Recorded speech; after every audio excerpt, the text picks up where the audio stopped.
आज दिनांक 16 मार्च बाबा साहेब डॉक्टर आम्बेडकर जी के 69वें आगरा आगमन एवं मां कांशीराम साहिब जी की 91वीं जन्मदिन के शुभ अवसर पर राष्ट्रीय बौद्ध महासभा द्वारा एक दिवसीय राष्ट्रीय धम्म संसद का आयोजन ऐतिहासिक नगरी आगरा के सुरसदन प्रेक्षागृह संजय प्लेस आगरा में आयोजित किया गया।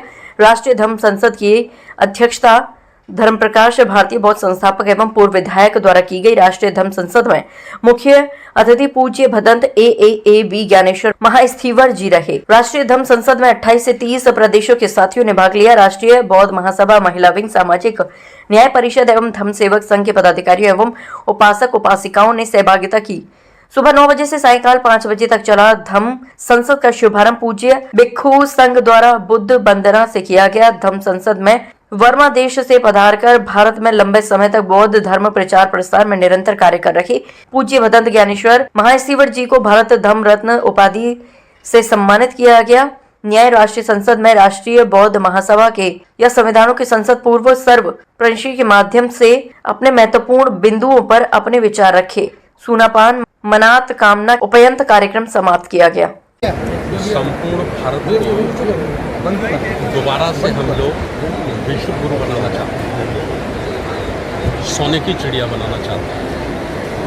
और भारत को अगर विश्व गुरु बनाना है, सोने की चिड़िया बनाना है, केवल तथागत गौतम बुद्ध का जो धर्म है, उनकी शिक्षाएं, वही एक माध्यम है। जो कि इससे पहले भी जब भारत विश्व गुरु रहा या सोने की चिड़िया रहा, तो उस समय बौद्ध को मानने वाले राजाओं का राज था।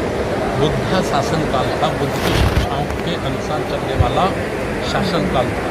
उसी के कारण दुनिया में भारत आ गया।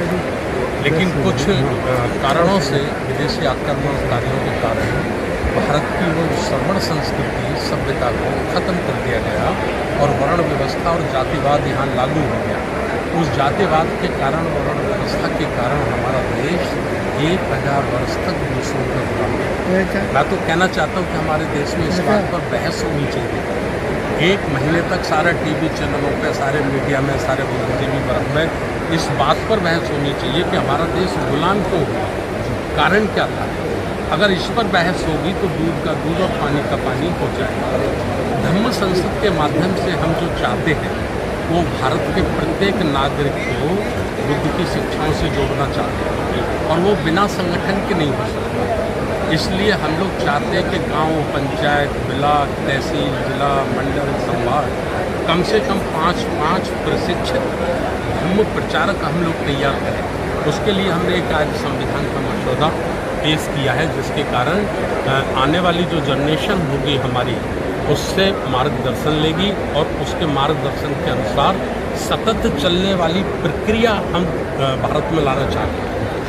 हजारों वर्ष तक ये साहू फुले अम्बेडकर का, संत रविदास, कबीर का, बुद्ध का, माननीय काशीराम साहब का ये जो मूवमेंट है, आंदोलन है, ये चलना चाहिए। अभी देश में क्या दरअसल में एक बात और बताना चाहता हूँ कि पिछले 80 वर्षों से हम इवेंट में लगे हैं। इवेंट माने महोत्सव मना रहे हैं, मेला मना रहे हैं, है ना, लेकिन हम मूवमेंट नहीं चला रहे। मूवमेंट का मतलब होता है वैचारिक क्रांति, विचारों की। कार्यक्रम का आयोजन किया गया है। देखिए, राष्ट्रीय बौद्ध महासभा के माध्यम से आज हमने बाबा साहब डॉक्टर अम्बेडकर जी के आगरा आगमन और मान्यवर काशीराम साहब की जन्म जयंती के उपलक्ष्य में 1 दिवसीय राष्ट्रीय धम्म संसद का आयोजन किया है।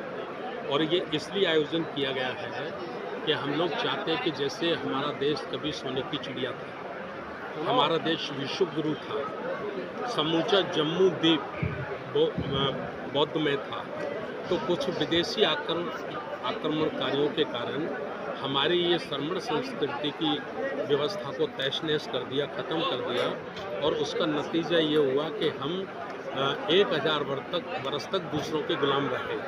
तो हम ये चाहते हैं कि भारत को दोबारा से अखंड भारत बनाया जाए और बौद्धमय भारत बनाया जाए, प्रबुद्ध भारत बनाया जाए। अखंड भारत को लेकर बहुत सारे संस्था, कमेटी और अन्य लोगों ने प्रयास किया। क्या सिर्फ ये एक नारा बन के रहेगा या वास्तविक रूप से अखंड भारत? देखिए, जिन्होंने काम किया है और संगठनों ने भी, उसका भी फायदा हुआ जी, लेकिन जितना होना चाहिए था उतना नहीं हुआ, हम ये कह सकते हैं।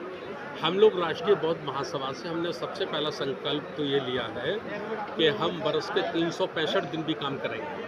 कोई दिन छोड़ेंगे नहीं और हम युवाओं को तैयार करेंगे, अपने छोटे छोटे बेटों को, बच्चियों को तैयार करेंगे और ये सतत चलने वाली प्रक्रिया होगी।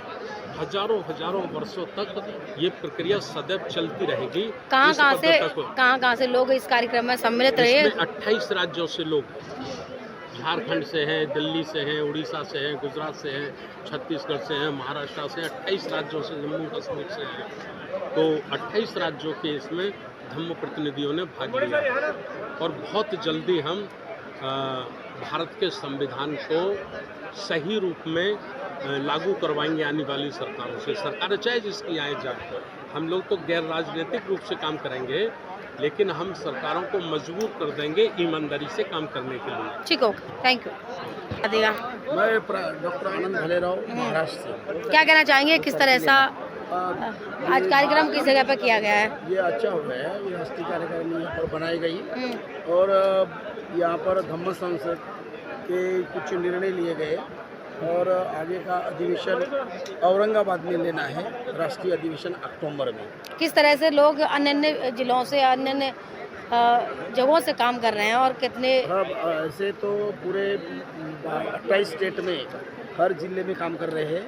महाराष्ट्र से 36 जिले से 24 जिले में काम चालू है और धम्म का संविधान वाचन, बुद्ध धम्म ग्रंथ का ये जो बातें हैं वो भी हो रहे हैं। ठीक है, जय भीम। नाम बता दीजिएगा। मेरा नाम संतप्रिय कमलेश कुमार के नाम से भी जानते हैं। क्या कहना चाहेंगे, कितने वर्षों से इस तरह से आप? राष्ट्रीय बौद्ध महासभा में 2014 से जुड़ा हूँ और लगभग मुझे 10-11 साल हो गए। कैसा लगता है इस तरह की? राष्ट्रीय बौद्ध महासभा ने जो पूरे देश में धम्म कारवा को बढ़ाने का काम किया है और पहले जो और बुद्धिस्ट संगठन होते थे तो वो अपनी मनमर्जी चलाते थे, घर से नहीं निकलते थे, लेकिन जब से राष्ट्रीय बौद्ध महासभा धम्म का काम करने लगी, बुद्धिज्म का काम करने लगी है, तब उनको डर लगने लगा कहीं ऐसा ना हो कि हमारा नामो निशान मिट जाए। तब कंपटीशन पैदा हो गया बुद्धिज्म में। तो राष्ट्रीय बौद्ध महासभा अपना काम कर रही है, लेकिन भारतीय बौद्ध महासभा और जितने बुद्धिस्ट संगठन है उन्हें अब डर लगने लगा तो वो भी घर से बाहर निकल रहे हैं। तो ये